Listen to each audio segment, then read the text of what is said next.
जल जमाव की समस्या से लगातार जूझ रहा था। यहाँ के लोग बहुत परेशानी में थे, क्योंकि पहले जो जल निकासी का परंपरागत जो भी स्रोत था वो कई जगह कॉलोनियां बन गई, कई ऊंची सड़कें बन गई, जिसके कारण एक बड़े इलाके में, एक तरीके से कहिए तो हाजीपुर शहर के 90% भाग में जल जमाव बरसात के समय में हो ही जाता था।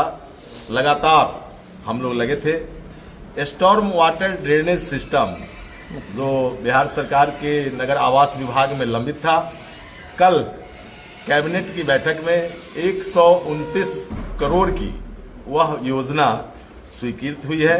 कैबिनेट से मंजूरी मिल गई है। आगे जो निविदा की प्रक्रिया होने के बाद वह कार्य प्रारंभ होगा।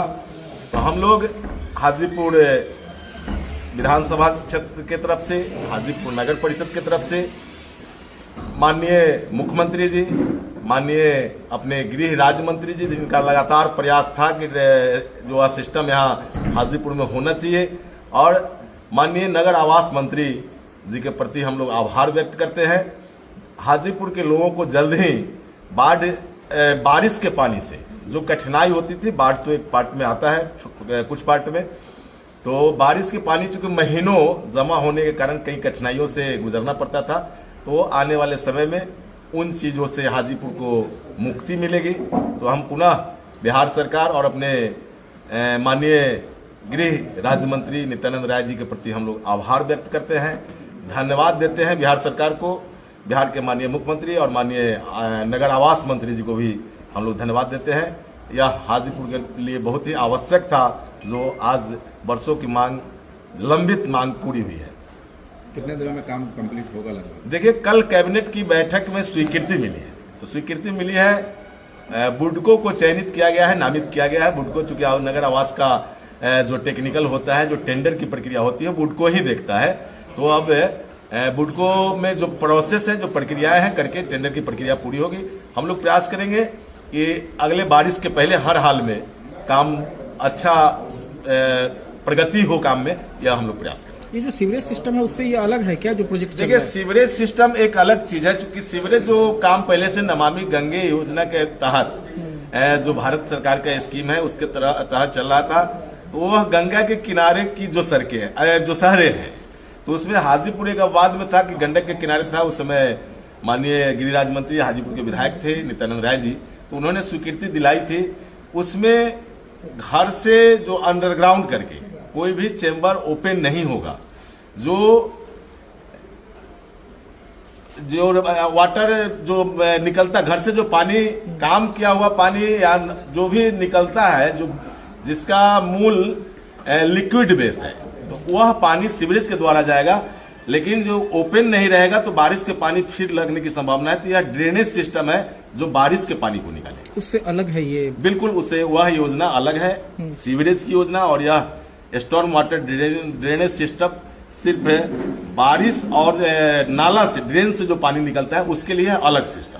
इसका कुछ टाइमलाइन वगैरह कुछ तय हुआ? अभी चूंकि कैबिनेट की स्वीकृति मिली है, तो निविदा जो NIT आता है उसमें वह सब प्रक्रियाएं होती है कि कब तक टेंडर होना है, कब किस एजेंसी को काम आवंटित होता है, फिर कितने दिनों में काम को पूरा करना है, वो NIT में होगा, बुडको के गाइडलाइन के अनुरूप होगा। उम्मीद है कि इस बार पूरा होगा, क्योंकि पुराना आपका सीवरेज सिस्टम जो है, मतलब 15-16 साल से कई बार टेंडर हुआ, कई बार डेडलाइन खत्म हुआ, मतलब दिक्कत क्या है, क्यों नहीं पूरा हो रहा है? देखिए, सीवरेज सिस्टम पहले भी हाजीपुर के लोग जान रहे हैं कि सीवरेज सिस्टम जो टेंडर हुआ था उसको ट्राइटेक जो चाइना की एजेंसी थी उसने काम ले लिया था।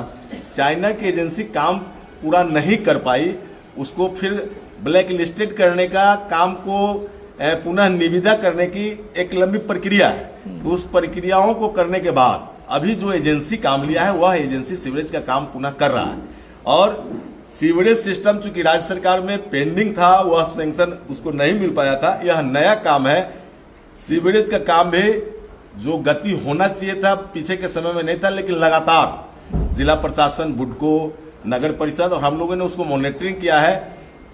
सीवरेज के काम के कारण हाजीपुर की लगभग सड़कें कट गई थी, लगभग सड़कें टूट गई थी।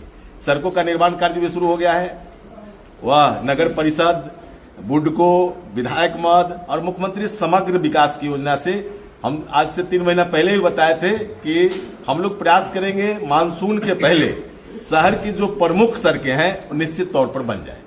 एनओसी का भी एक इशू है कि दो मतलब महत्वपूर्ण एनएचएआई या रेलवे से एनओसी अभी तक नहीं हो पाया है, तो एनओसी के कारण अभी हमारे यहाँ कोई काम लंबित नहीं है।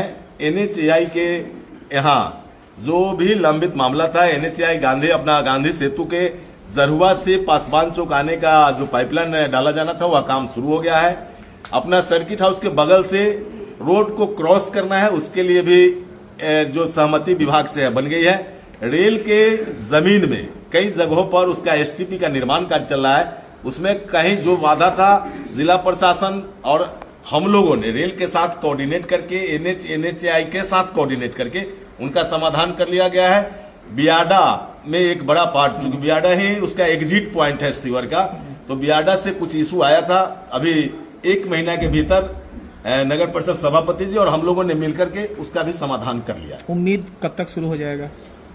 उम्मीद चूंकि काम अभी मेन पाइपलाइन का जो कुछ भी 25-30% के आसपास जो बचा है, हम लोग प्रयास में है कि हर हाल में मानसून के पहले वह काम पूरा होके जो एसटीपी अभी नहीं जुड़ पाया है एसटीपी से जुड़ जाए। सीवरेज के काम को लेकर जिस तरीके से हाजीपुर शहर में परेशानी थी, उससे निपटने के लिए अब जब नया काम शुरू होगा उससे निपटने के लिए क्या कुछ उपाय? देखिए, उसका सीवरेज वालों ने भी जब काम शुरू किया था, नए वाले जो वाली एजेंसी है, तो उन लोगों को भी हम लोग ने बताया था कि शहर को आप कम से कम 4 पार्ट में बांटिए और पार्ट वाइज में काम कीजिए। उन लोगों ने कुछ ज्यादा ही सड़क का एनओसी विभाग से प्राप्त कर लिया।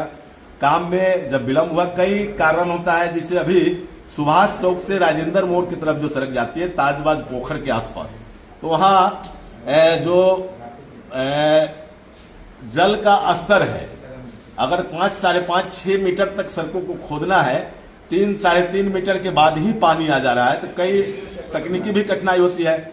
लेकिन सतत उसकी मॉनिटरिंग हो रही है और लगातार हम लोग प्रयास में है कि जल्द से जल्द सीवर का जो पाइपलाइन का मेन काम है, क्योंकि मेन पाइपलाइन कहीं नहीं है जो 5 मीटर से नीचे नहीं जाना है, तो उसके कारण भी थोड़ी कठिनाई थी। अब जलस्तर, भूगर्भीय जलस्तर घटना शुरू होता है मानसून के कुछ दिनों के बाद, तो अब जैसे ही वह पार्ट जहां मानसून के कारण जलस्तर ऊंचा होने के कारण काम करना संभव नहीं था, उन इलाकों में भी जल्द से जल्द काम शुरू हुआ।